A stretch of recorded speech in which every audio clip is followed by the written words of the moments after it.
అందరికీ నమస్కారం. అమ్మతోడి ఛానల్కి స్వాగతం.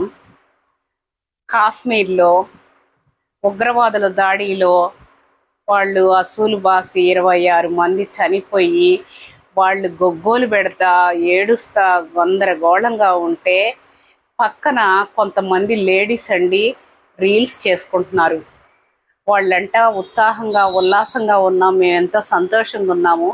అప్పుడప్పుడు అలాంటి డిస్టర్బెన్స్లు జరుగుతుంటాయి, అవి పట్టించుకోకూడదు. ఇక్కడ స్థానికులు చాలా మంచోళ్ళు, మమ్మల్ని ఎంతో ఆదరిస్తున్నారు.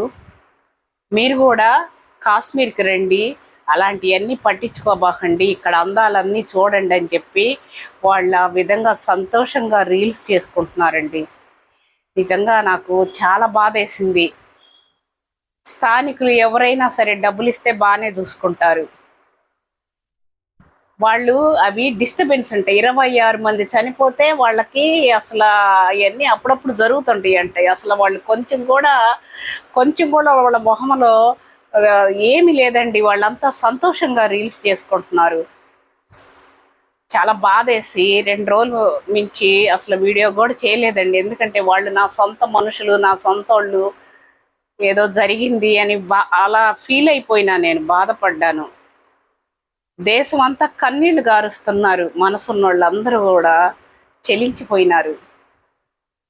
అలాగా అనిపించిందండి నాకు. అందుకే నేను అసలు చాలా బాధపడతా ఉన్నా. ఎందుకంటే నేను ఎక్కువ టూర్లకు వెళ్తుంటాను. ఇప్పుడు ఈ సమ్మర్లో నేను శ్రీలంక వెళ్ళాల్సింది, కానీ హెల్త్ బాగలేదనేసి నేను వెళ్ళలేదు ఈ సంవత్సరం.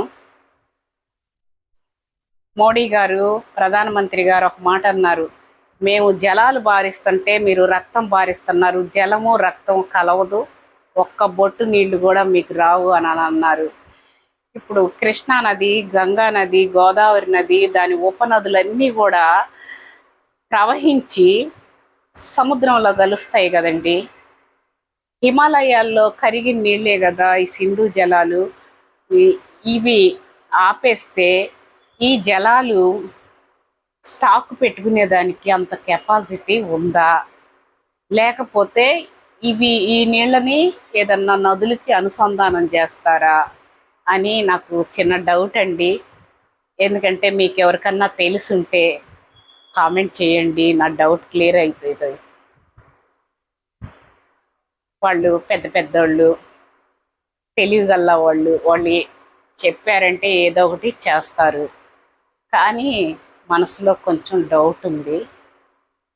అందరూ కామెంట్ చేయండి.